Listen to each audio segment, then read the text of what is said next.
Hello and welcome back. This is the week 6 lecture. So today we return to narrative fiction filmmaking with Do the Right Thing, directed, written, and produced by Spike Lee, also starring Spike Lee. So he wears many hats with this film. It comes out in 1989, and we've already talked about the importance of that year. Sex, Lies, and Videotape, directed by Steven Soderbergh, comes out that year. It's bought by Miramax. It makes a lot of money at the box office, surprising a lot of insiders and studio execs who thought that, small indie movies didn't typically turn a big profit. But that paradigm is starting to shift here at the end of the 80s. So in that same year, we also have Roger and Me, which was pretty successful and got a lot of people talking. It got a lot of news coverage.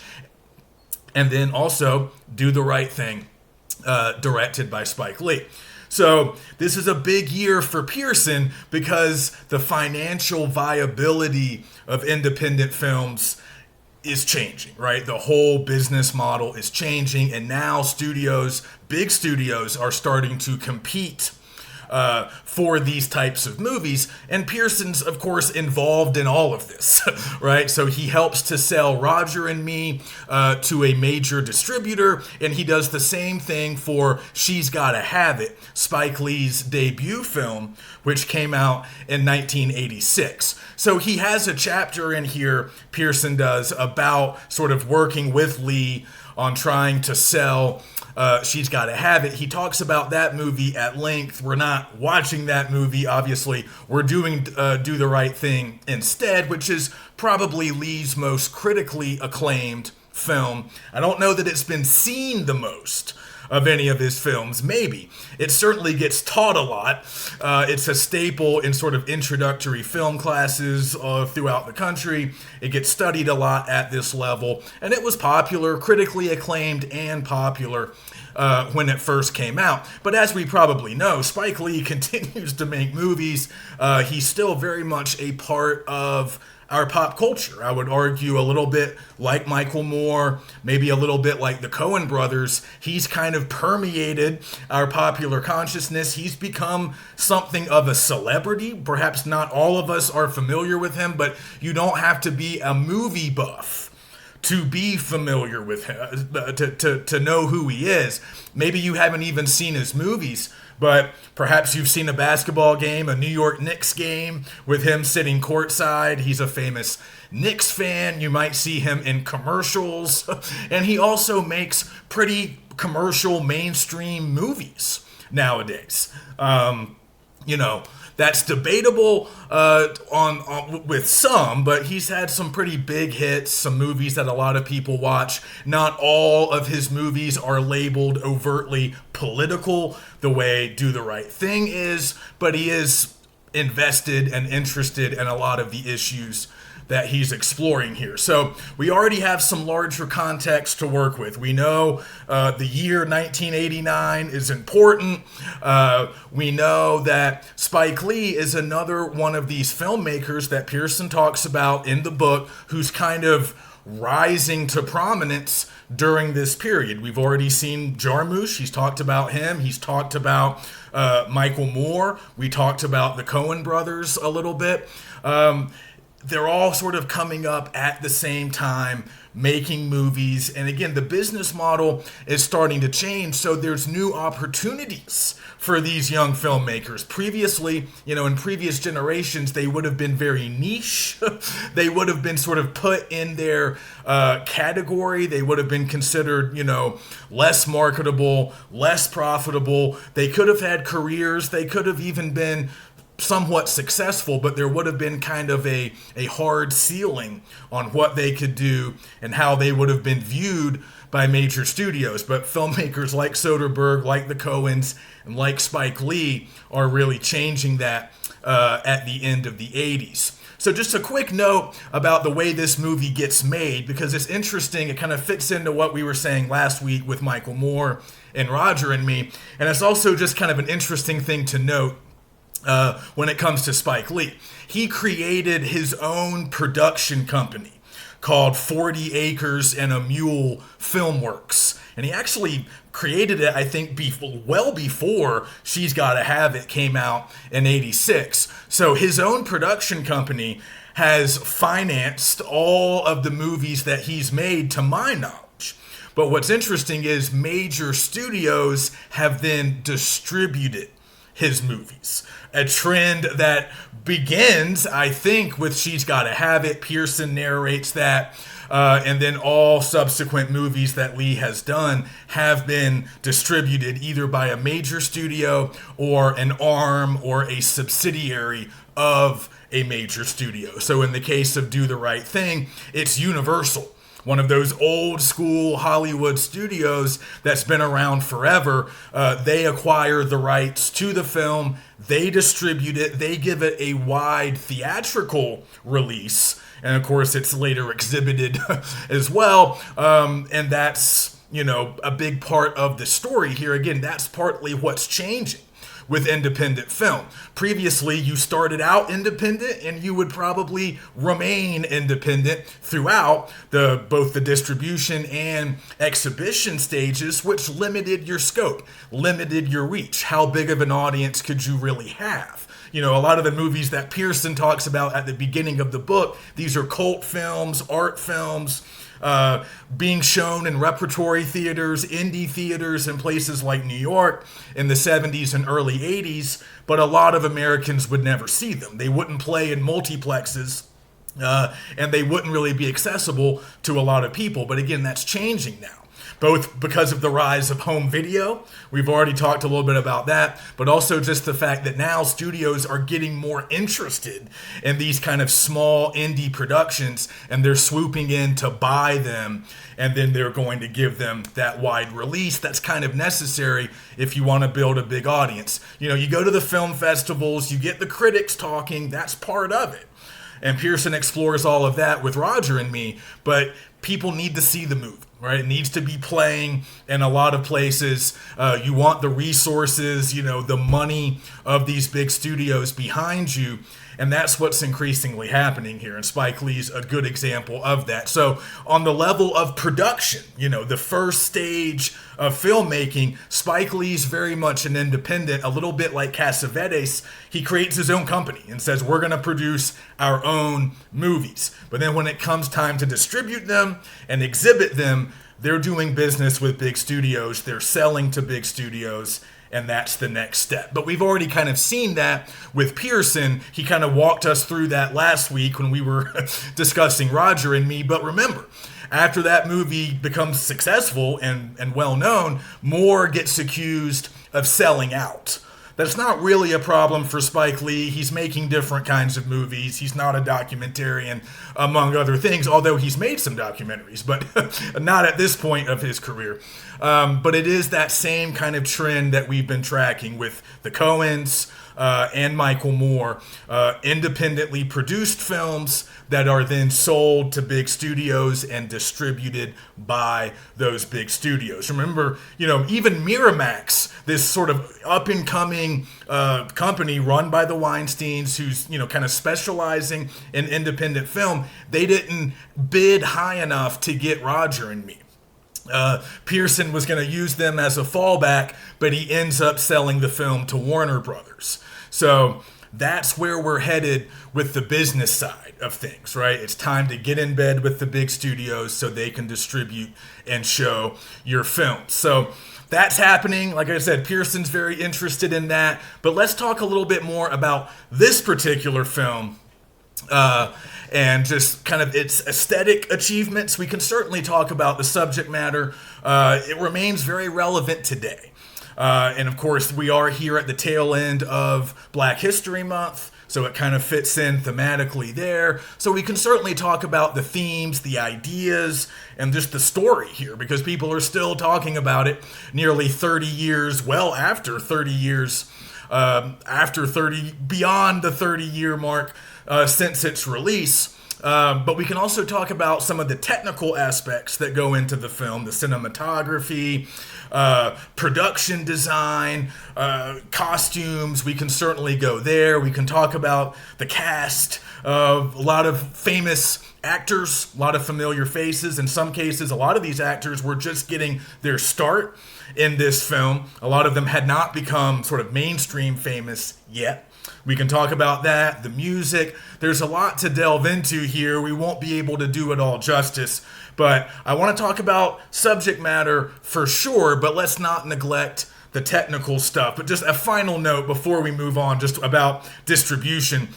Interesting to note that Universal, which buys this particular film and distributes it, they've also distributed several other big Spike Lee movies like Jungle Fever, Mo Better Blues, Crooklyn, which is one of my favorites of him, as kind of like autobiographical, very much about his life growing up in Brooklyn in the 70s, or kind of, I guess, late 60s into the 70s. Again, they were all produced independently through Lee's own production company, and then distributed and exhibited through either Universal. I mean, all of his movies, not just the ones I listed, all of them were eventually bought by bigger studios, not always Universal, but Universal did several.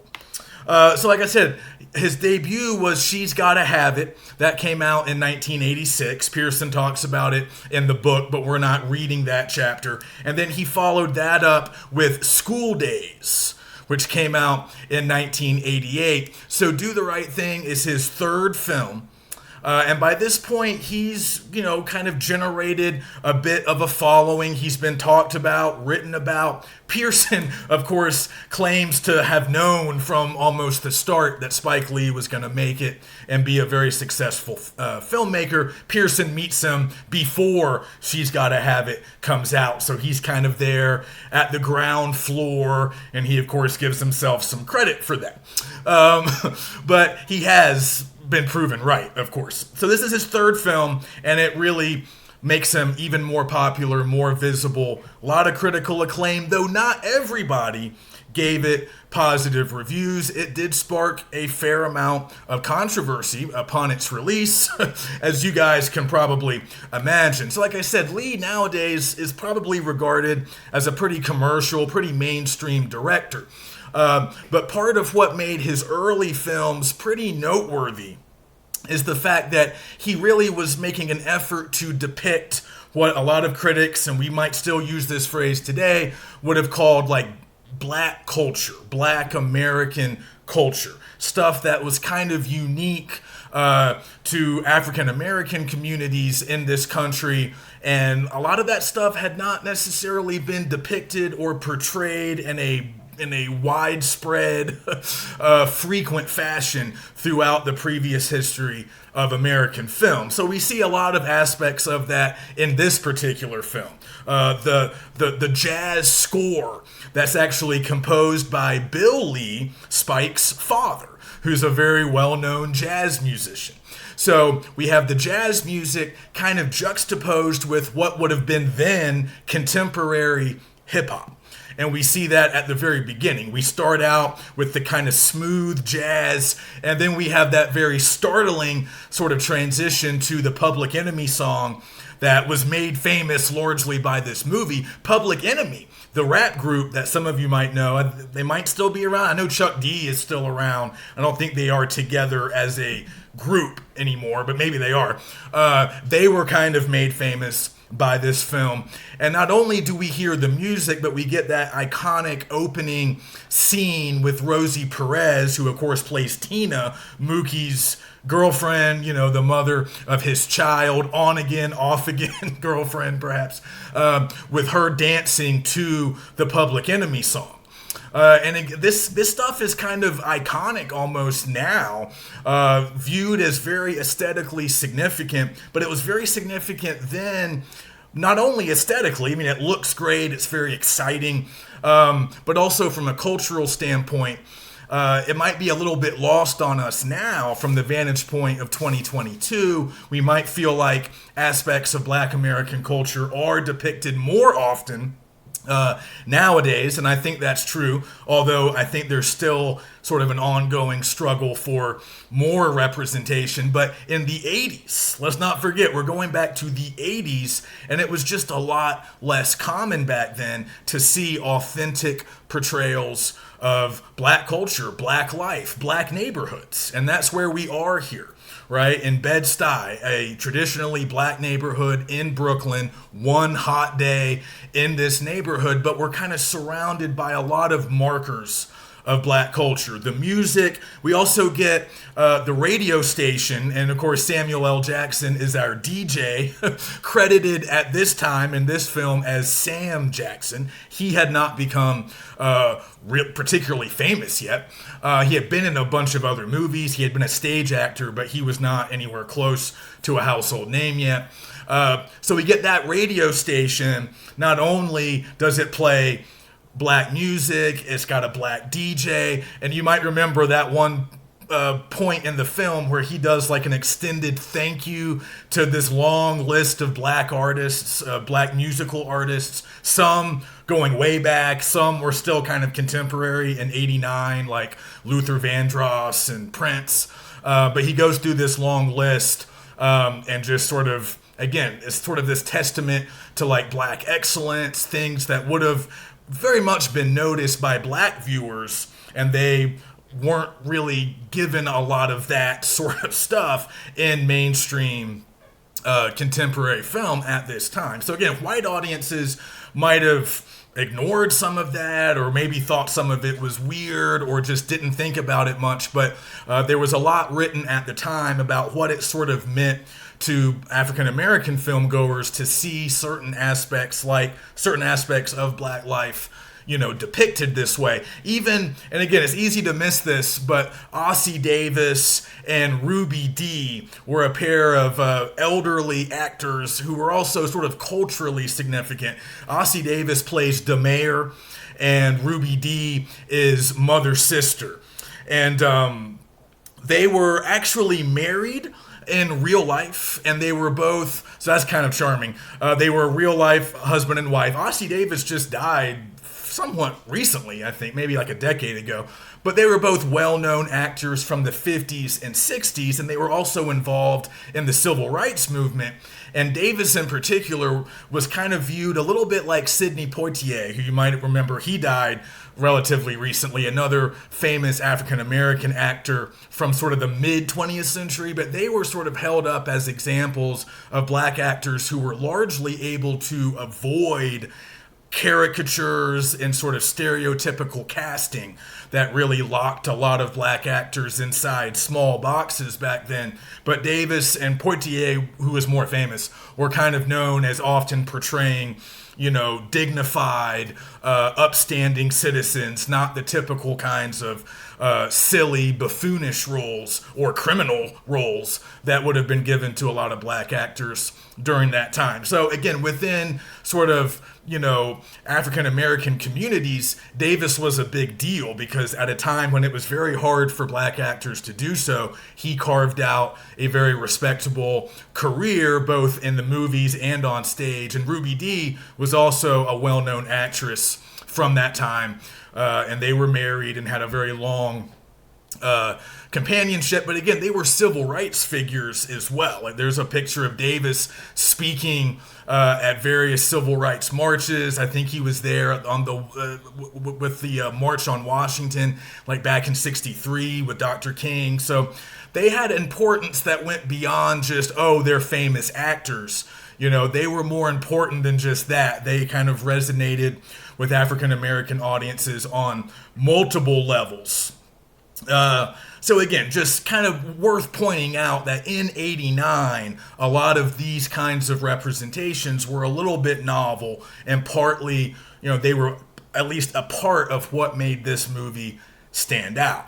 But also, let's talk more about some of the technical achievements here. So I want to give some recognition to some of the other people working on this film. So we can think about the cinematography here by Ernest Dickerson, who was Spike Lee's cinematographer for a number of Lee's movies, and since then Dickerson has gone on to become a director of his own, become a director in his own right. So we notice how active and dynamic and mobile the camera is here. A lot of fun camera work that we could break down and look at in more detail. We have tracking shots, we have pans. We often have these kind of like askew camera angles, right? You guys probably noticed that. Sometimes the camera seems to be tilted at a particular angle, or it's almost kind of at a diagonal angle. So we get sort of these skewed perspectives, often of characters as they stand in the frame. And we're sometimes seeing them kind of at an angle. Sometimes we're looking up at them. Sort of a typical tilt shot. But again, there's kind of this askew sort of angle that's often being used that you guys should notice. You'll notice some dramatic zoom ins, but just a lot of movement in general. People have talked about Lee's fondness for tracking shots, those kind of dolly shots where the camera is usually being pulled or moved and often following characters as they move. We often also see characters speaking directly into the camera, and that's an interesting technique that we'll kind of return to.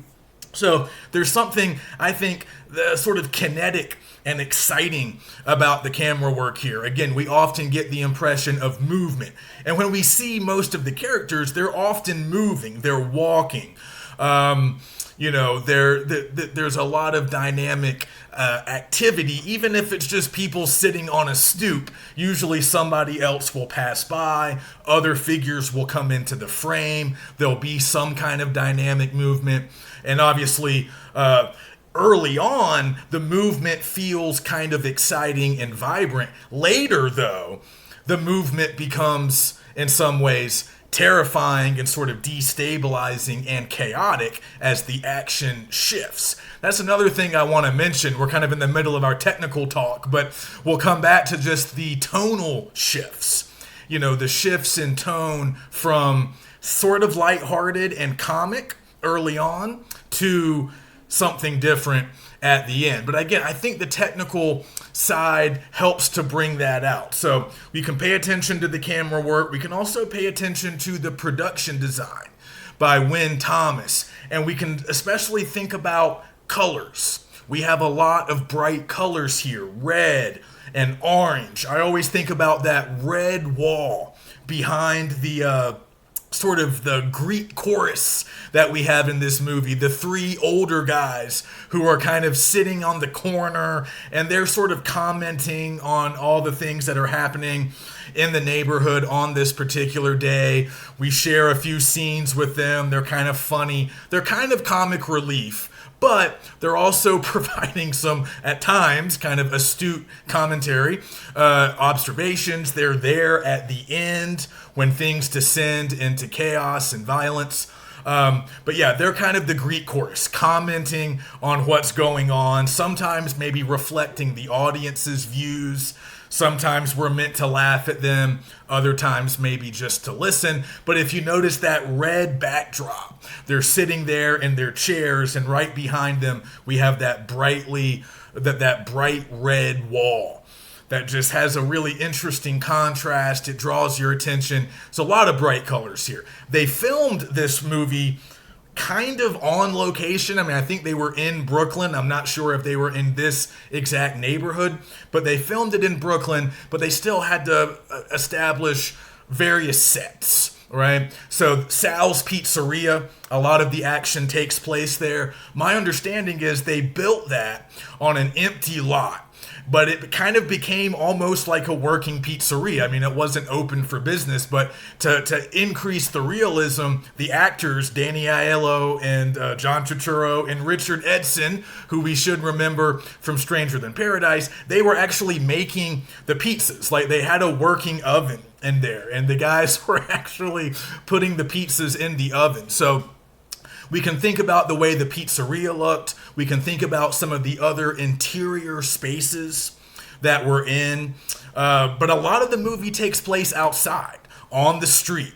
So we can think about just the overall appearance of this film, but also costumes, hair, all of that's fair game because, again, it was all sort of noticed and written about and analyzed at the time.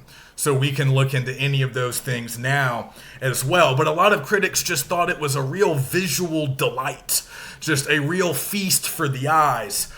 So there is that, but there's also the subject matter, the plot, which obviously got people talking as well. So in terms of story and structure, what we have here is kind of a classic day in the life type story. So everything takes place in a single day.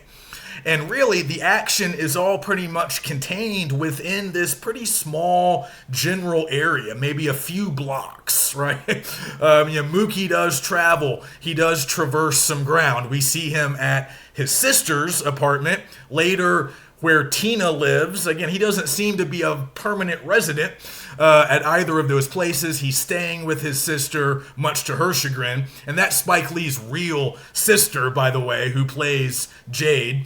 That's his real sister, who's also an actress.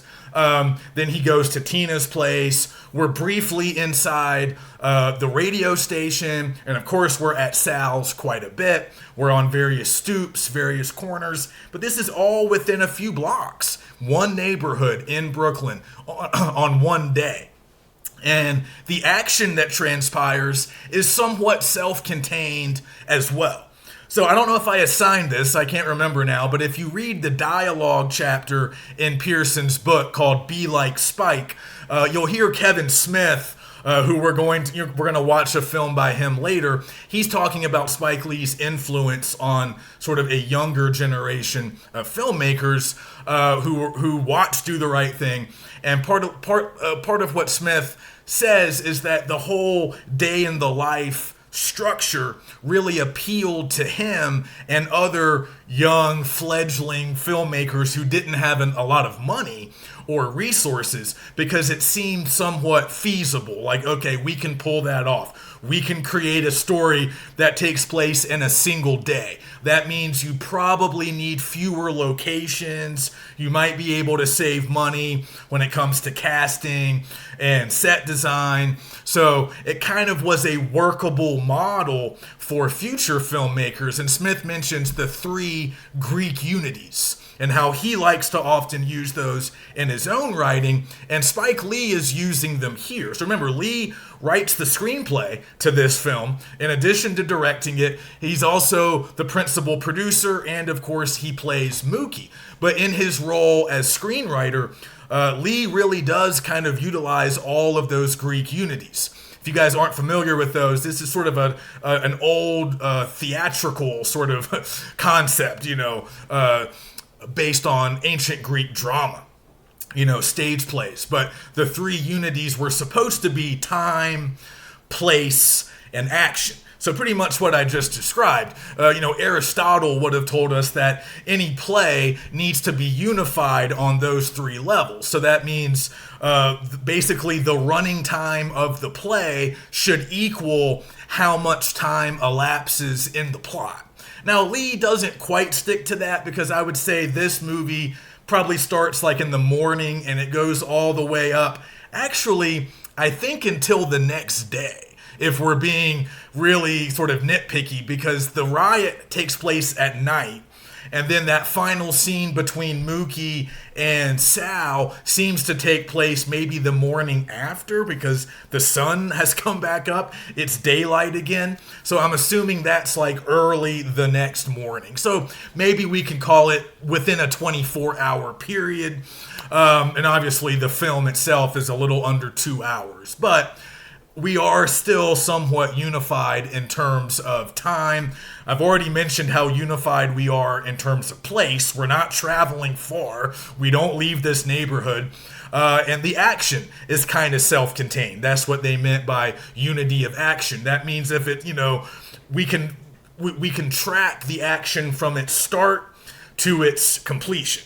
Everything that happens is kind of self-contained. There's no cliffhangers. There's no to be continued. Tune in next time as we resolve the plot. No, it starts, it reaches the middle, and it reaches the end all within our running time. So, Smith, that's an interesting comment, I think, because it's probably very true. And Smith points out that, I'm not political. I couldn't tackle the kinds of political themes that Lee tackles, and there's obviously probably multiple reasons for that, but he just likes the structure.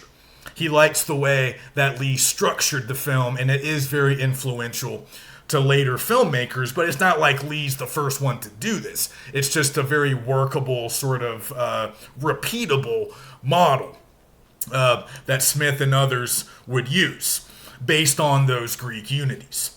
So we're introduced to the major characters pretty early on, obviously Mookie, and then we have Sal and his two sons. So John Turturro is one of these actors who in '89 wasn't super famous. Now he's pretty famous. You've probably seen him in other movies. He's in a lot of Coen Brothers movies, and he's in a bunch of movies by Spike Lee.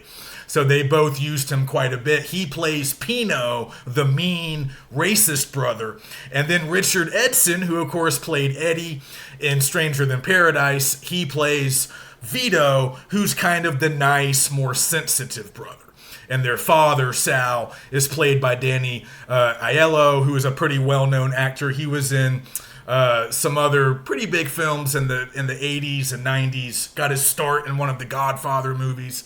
But I think he died fairly recently. Another guy that kind of became well-known in large part due to this film, but also in the years following this film.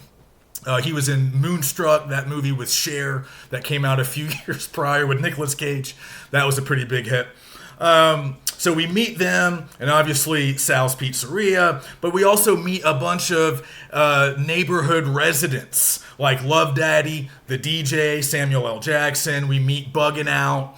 We meet Radio Raheem, and some other people who live there. Ahmad, Stevie, who's sort of the leader of the Puerto Rican group. We see the Puerto Rican guys.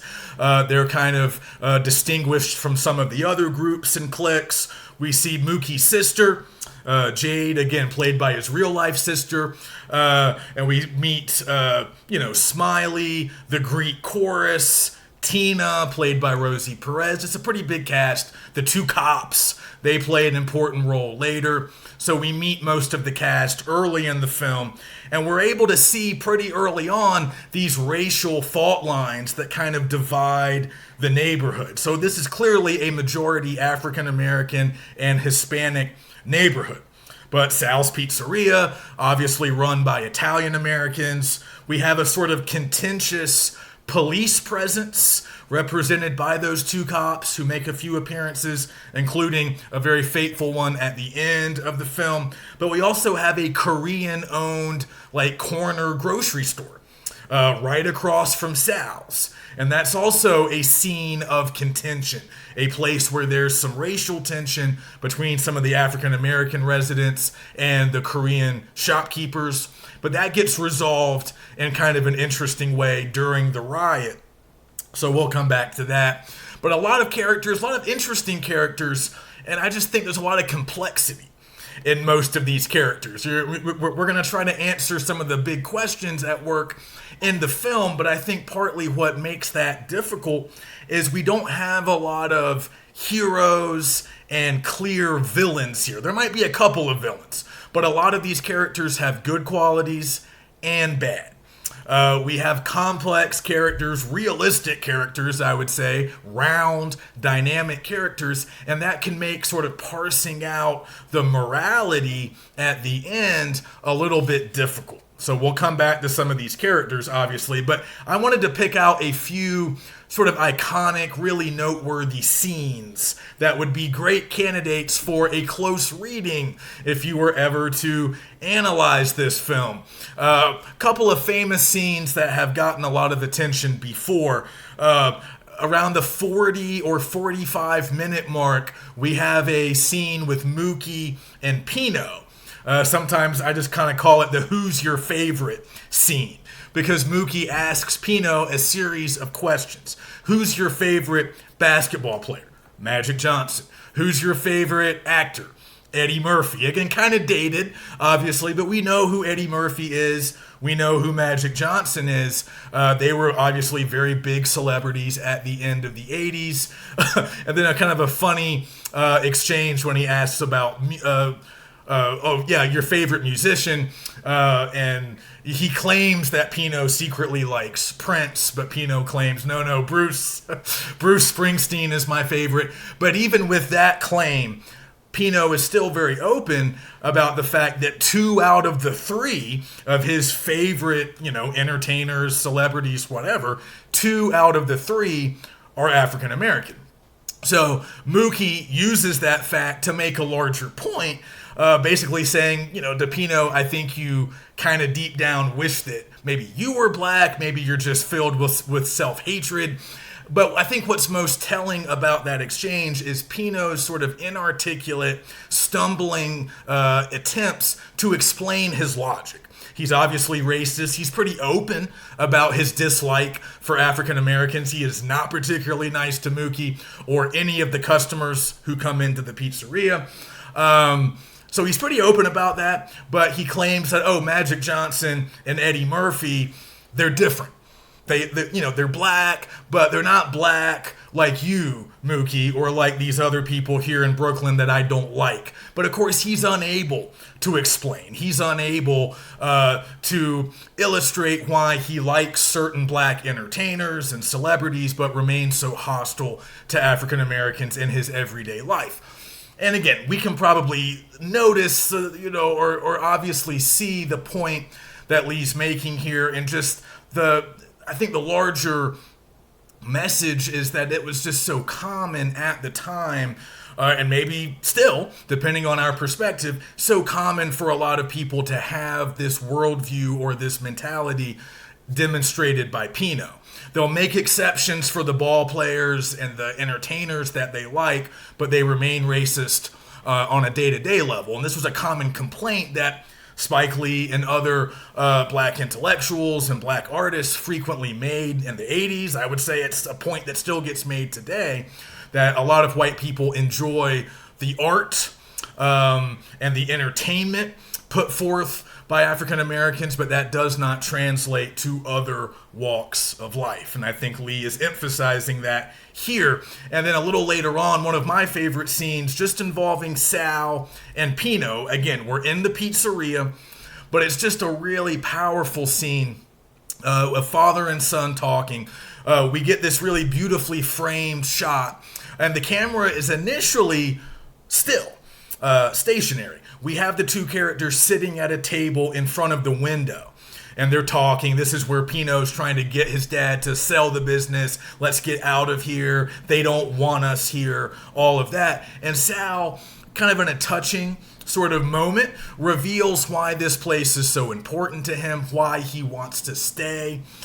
He tells Pino that he's never had a problem with the African American residents in this neighborhood. He's watched them grow up. They've grown up on his pizza. That's meaningful for him. So really kind of heartfelt, a wonderfully written scene.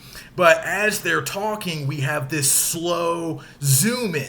We get tighter and tighter, closer and closer to these characters. It's almost like we're kind of slowly approaching them and getting more close, more intimate, more privy to all of these, frankly, pretty personal reveals that are happening at this moment.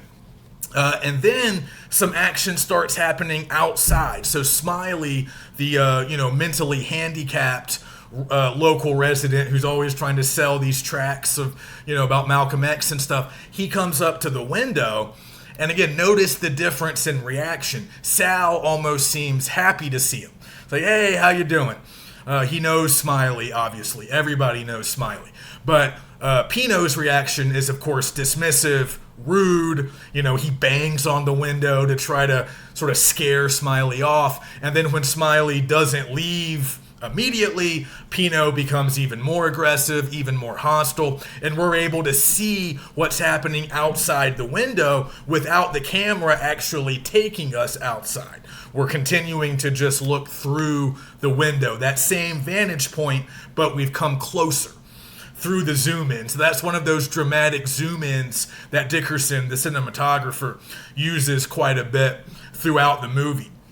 So those are a couple of scenes that I always like, and we'll also talk about the closing scene between Mookie and Sal. But obviously, we're meant to see the sort of destructive effects of racism that's directed at Black Americans. What happens when that's the case? But I think Lee also wants us to see that racial animus cuts in a lot of different directions. That's another thing that makes this film perhaps a little bit more complex than we initially think, because there's a lot of different racism on display here. It's not all simply aimed at African Americans by white Americans. We also see that some black characters are prejudiced against the Korean shopkeepers because they seem to have had an easier time assimilating and sort of finding the American dream, so to speak, compared to African Americans or maybe other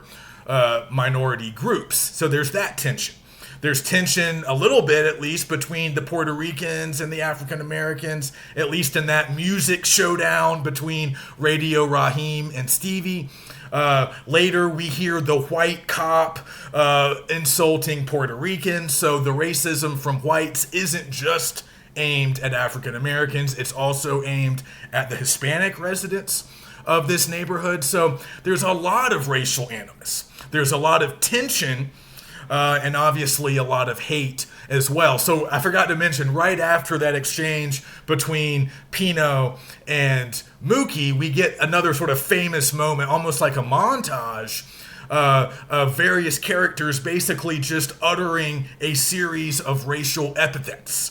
We hear Mookie insulting Italians. I think we hear Stevie insulting the Koreans. We hear the white cop, who's actually the son of, was played by the son of Danny Aiello, just another family affair. We hear the white cop insult the Puerto Ricans. So we have a lot of hate and tension coming from a lot of different directions. And cutting across a lot of different racial and cultural lines. So obviously this is a diverse place. Even if we look at the Greek chorus, those three guys, two of them speak with sort of Caribbean tinged accents. And I think one of them's called like Coconut Sid or something like that. So again, the implication is these two guys are immigrants as well. And I believe Willie even hurls that back at them when he's going back inside the Korean grocery to get a beer. And they're like, oh, these Koreans, they got a job, they got a business. The minute they got off the boat, it's not fair. And then Willie's like, you guys got off a boat too. So they're immigrants, the Koreans are immigrants. It's a very diverse neighborhood, but a lot of tension, a lot of hate. And there's even that mention of gentrification. Again, it's played for laughs. The scene where the white guy scuffs Bugging Out shoes and then Bugging Out and some of the other neighborhood denizens kind of confront him as he's going into his brownstone. He's wearing the Larry Bird jersey, which is very significant. And even at that moment, right, there's a mention of gentrification, the idea that white people like this guy although he says he's from Brooklyn, they don't really accept that. The implication might be that he's from a different part of Brooklyn, but there seems to be this suggestion that people like him are going to increasingly come in and buy these old brownstones and change the composition and the nature of the neighborhood, and lo and behold, that has largely happened, not just in Bed-Stuy, but in a lot of New York City neighborhoods. And Spike Lee talks about this a lot. He's from Brooklyn himself. He grew up, I think, in Fort Greene, which is a different neighborhood, but not far from here. And he talks about how his neighborhood's a lot different. Bed-Stuy's different. Gentrification, it's a nationwide thing, but it was starting in New York City in the 80s, really starting in earnest. So they depict that as well. So there's a lot to cut through. And then around the 90-minute mark, violence erupts. So again, this tension's been building throughout the film. But early on, a lot of people thought the movie was a comedy initially. In the opening scenes, there are some laughs. There's a little bit of a light-hearted air. I even think about the central sort of conflict that ultimately leads to the riot, Bugging Out's insistence that, they hang some African-American pictures on the wall of fame at Sal's Pizzeria. That first exchange, Sal gets upset and kicks him out. Makes Mookie, escort Bugging out of the pizzeria. But I'm always struck by that initial exchange between Bugging Out and Mookie, where Mookie's like, look, just wait for a week and come back, it'll all be squashed. And Bugging Out's like, a whole week? Because again, a running joke is that a lot of these people eat Sal's pizza like multiple times a day. Sal literally kind of feeds this neighborhood. So initially, it almost seems like Bugging Out isn't maybe it's entirely serious about it. He still wants to be able to come back to Sal's at any time and eat. But as the movie progresses, he becomes increasingly passionate about this cause. He doesn't really recruit a lot of other people to fight with him, but he does recruit Raheem, who's kind of a polarizing figure as well. This big, physically imposing guy carrying the boombox. He seems a little bit menacing at times, but he's obviously well known in the neighborhood. He's friendly with most of the principal characters. He does have that standoff with the Puerto Ricans, but nothing involving violence until the end. But Bugging Out, I'm just struck by how other people respond to his grievance. Mookie doesn't really care that much. And as he points out, at least initially, it's more of an inconvenience for him. He doesn't want Bugging Out to alienate Sal because, as he tells Bugging Out, I work here. Sal's the person who pays me. So it's not really in his best interest to sort of pursue this conflict. And a really interesting moment later in the film when Jade is talking to Bugging Out. And she seems like maybe the most level-headed, practical of all the characters. Not a very big role for Joie Lee, that Spike's sister who plays his sister in the film. So they have a nice rapport. But she tells Bugging Out when she's kind of out on the street with Mookie, but he's got to get back to Sal's, and she's just talking to Bugging Out for a moment. And she says, if you could just devote your energy to a worthwhile cause, you might actually be productive. He doesn't really seem to pay heed to that, and they still end their conversation on good terms. But again, as the viewer, it might not be immediately apparent how big of a conflict this is really going to be. But Bugging Out gets increasingly serious about it. He recruits Radio Raheem to the cause, and then they have that violent confrontation with Sal's near the end. So this is around the 90-minute mark when things are really about to blow. So we have a sense that there's more at work here, probably, than just the wall of fame. And of course, Sal's insistence is, hey, it's my place. I'm going to put Italian Americans, or as he calls them, American Italians, like Joe DiMaggio, Frank Sinatra. So some people get kind of bogged down in that particular debate. Is Sal in the right, or is Bugging Out in the right when he says, all of your customers are black, why can't we have some black representation inside the restaurant? But I think the larger significance is the fact that this one conflict probably isn't the only driving factor here. It's just kind of the manifestation. It's the excuse almost, if you will, or it's the thing that really sets these events in motion. But there's this boiling rage, this latent, discontentment, all of this tension that's been building, that's been on display for the entire film. It erupts there. So it's like there's more than just the wall of fame. And there's more than just that trash can that Mookie throws through the window. Those are like the physical manifestations of long-held grievances, long simmering resentment, and these are just like these are the catalysts that actually bring it all out and start these disastrous events in motion. So again, that the whole conflict really between Sal and Bugging Out to me is kind of a microcosm of the film.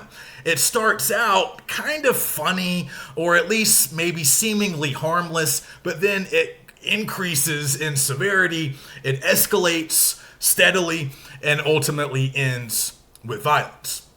So obviously a fight breaks out, Sal destroys the radio, Raheem's radio. Raheem then attacks him. A large brawl breaks out. The police are called, and Raheem is eventually killed by the police.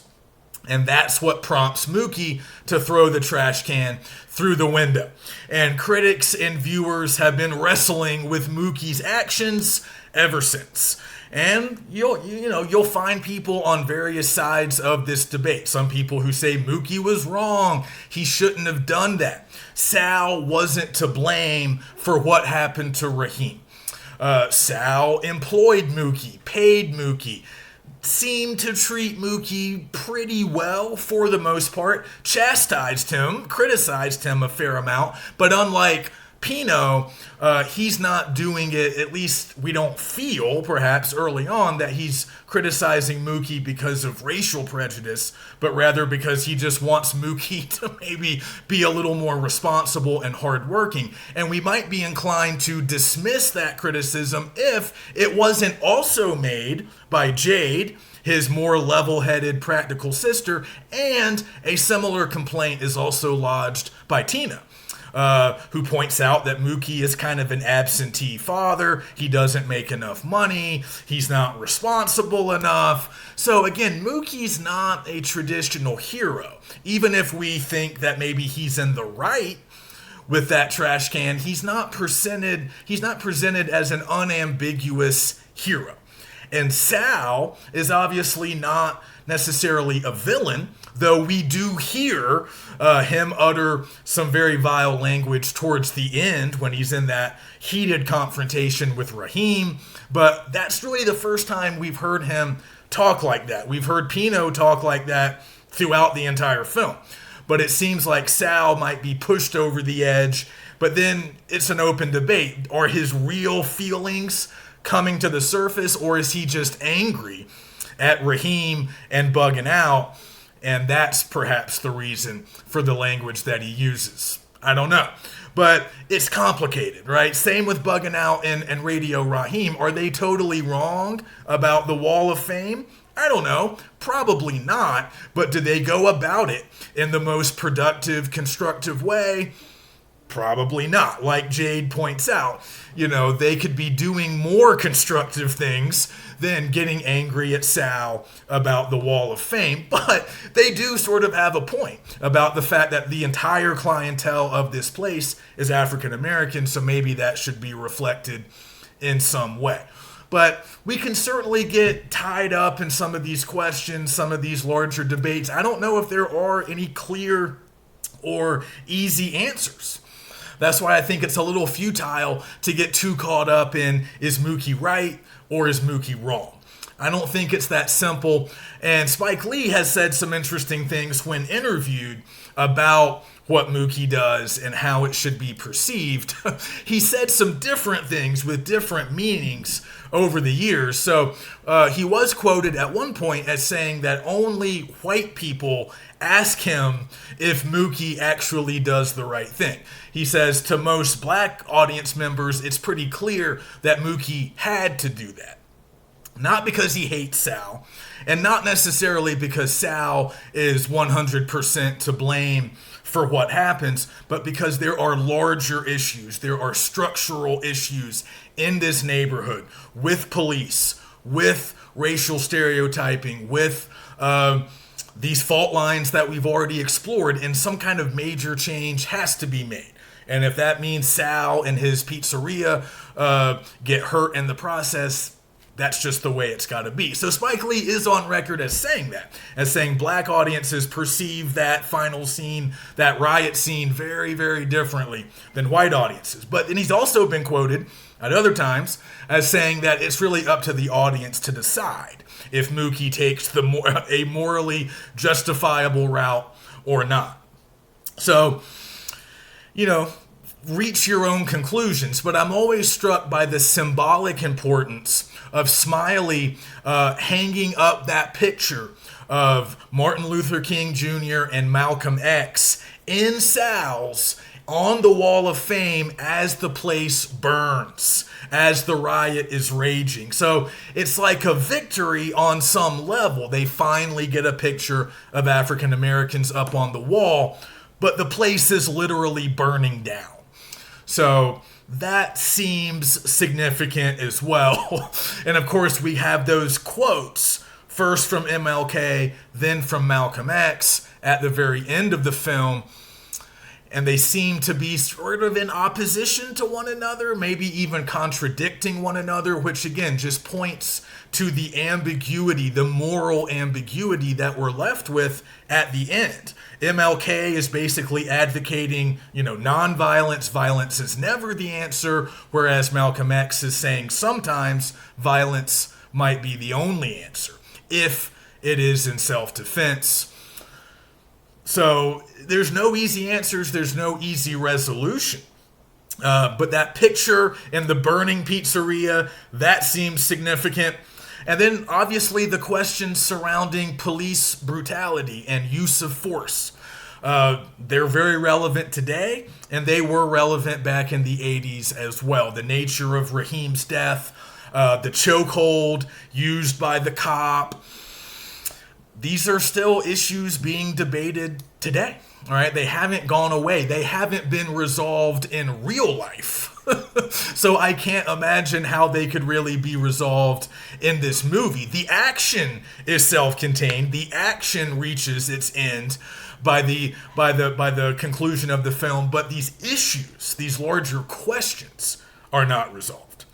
But yeah, like I said, at the very end, we get those civil rights leaders' quotes. They seem to be in opposition. We kind of have to navigate those. And also, I always thought it was interesting. I'm trying to find this. That final announcement from Love Daddy.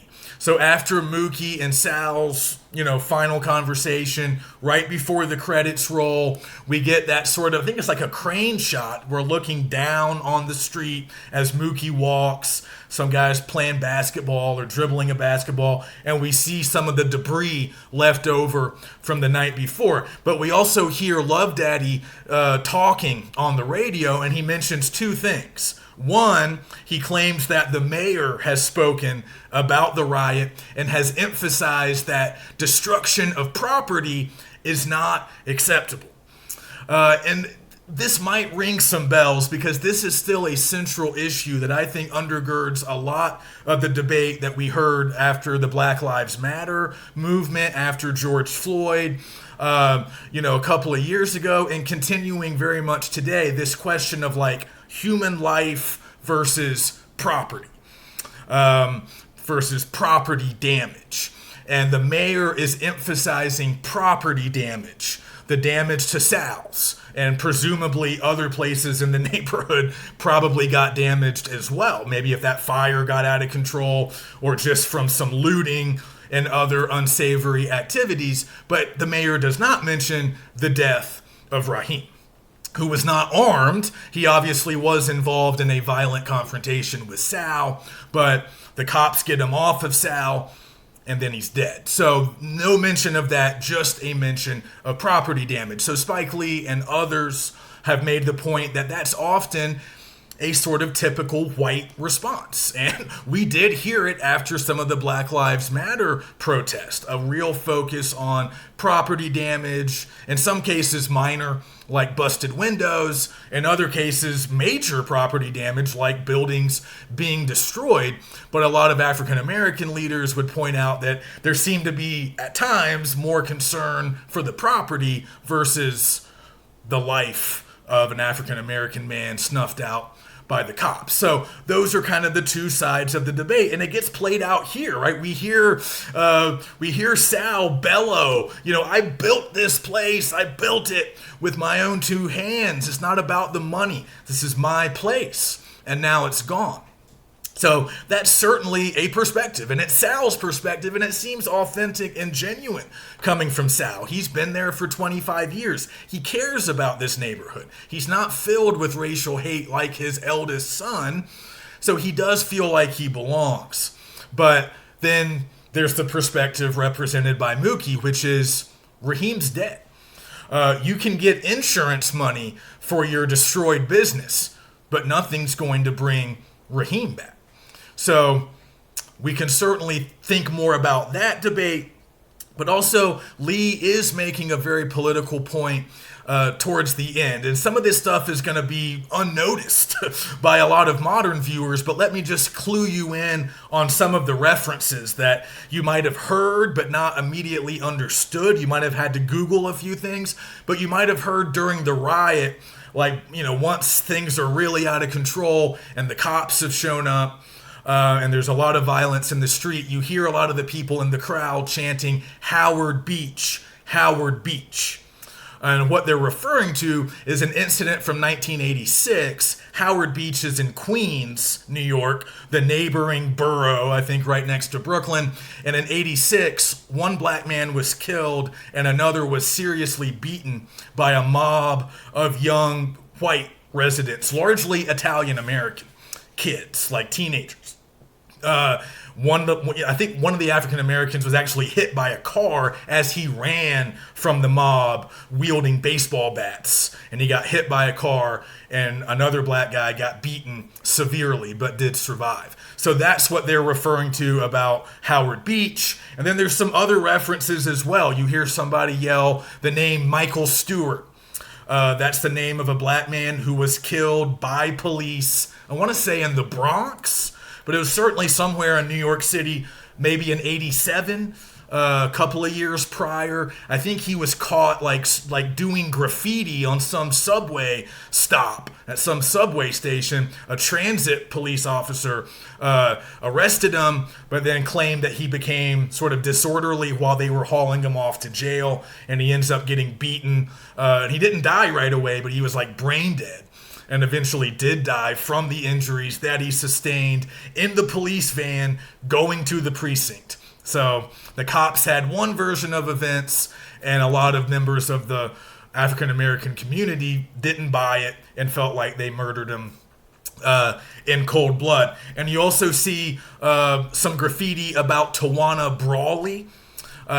She was another African American victim, but there was a debate. She claimed that she was raped and abused by 4 or 5 white men, but later, largely through certain press accounts and the way the legal proceedings played out, she was essentially discredited and her case was thrown out, and she was largely viewed by white people as a liar who was making up the story just to maybe get some money out of it or to gain something. But a lot of members of the African American community, and you see that graffiti that says that she was telling the truth, a lot of people believed her and just felt like she got railroaded by the justice system. So Lee's throwing all of those references out there to help us understand the larger historical and social context for what we're seeing with the riot. Again, it's not just about Sal. It's not just about Raheem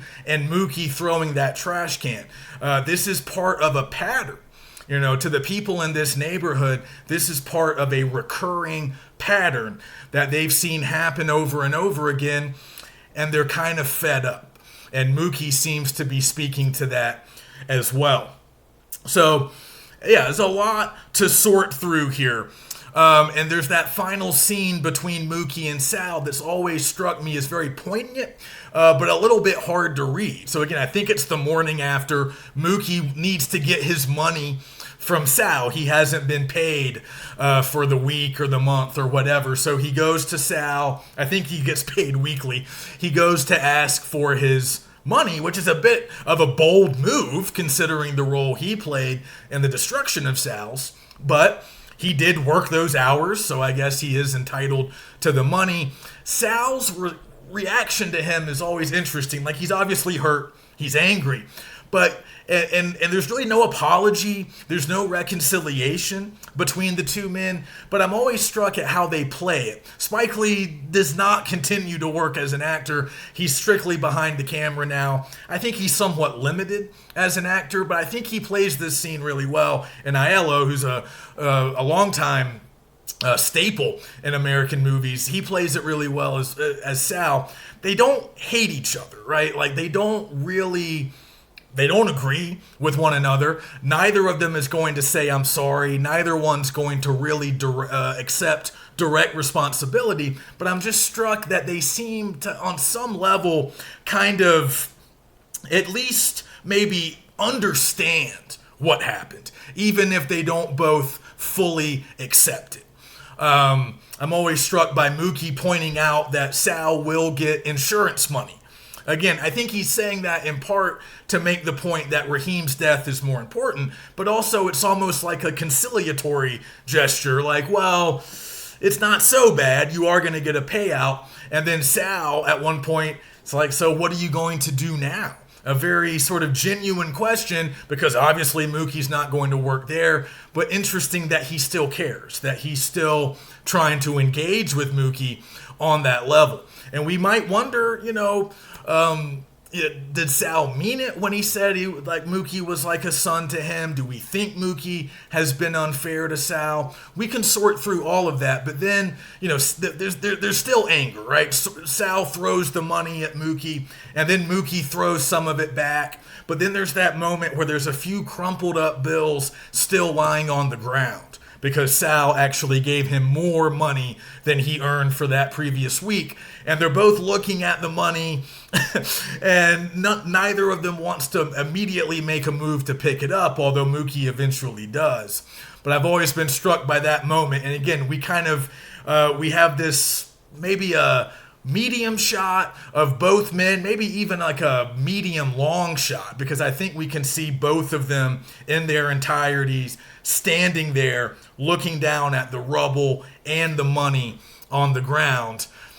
And again, no real reconciliation, no apologies. It's not like they make up, but there doesn't seem to be hate between the two of them. And Sal, though obviously hurt, doesn't directly question, doesn't necessarily say, why did you do it, Mookie? How could you do this to me? Again, there seems to be some like torturous movement towards understanding. They don't quite get there, but you almost get the sense of effort being made somewhat. But again, nothing gets resolved. Mookie walks away, and that's it. And we can assume that Sal and his sons leave the neighborhood at that point. So to me, just sort of wrapping up, if we're thinking about themes, it's less about what's the right thing here. And to me, it's more about the damage that racial discrimination and racial tension and things like a constant police presence and gentrification, it's about the negative outcomes that all of those things contribute to. How in the span of this one hot day in Brooklyn, these very fragile bonds that hold our society together can be broken through a series of relatively mundane events that eventually erupt into great violence and chaos. So it just feels like, the social order that we often think exists, it can often be very fragile. And this movie drives it home. A day that starts out like any other, a day that might even be a little bit comic or lighthearted, ends up with death, destruction, friendships severed, futures change. And that seems to be speaking to a larger problem that exists in our country. And again, I think we're still having a very similar conversation to the one Lee wanted us to have after watching this film. And again, just to kind of underscore that, remember Howard Beach, 1986, the episode of racial violence? Well, in 2005, almost 20 years later, there was another episode of very similar racial violence, a gang of white young men beating an African American man with a baseball bat. almost virtually the same thing that happened 20 years earlier. So progress is not linear. As we know, there's a lot of stops and starts. Maybe we're still working on some of this stuff now. All right, so that's it. We should have a lot to talk about with this movie, so I'm looking forward to our discussion posts. And if you guys need anything, let me know. We're just powering ahead. We have a couple more films before we hit spring break, so hopefully we can catch our breath soon. But if you're falling behind, if you've missed some films, or if you're struggling to access any of the films, just let me know. Okay, I'll see you next week.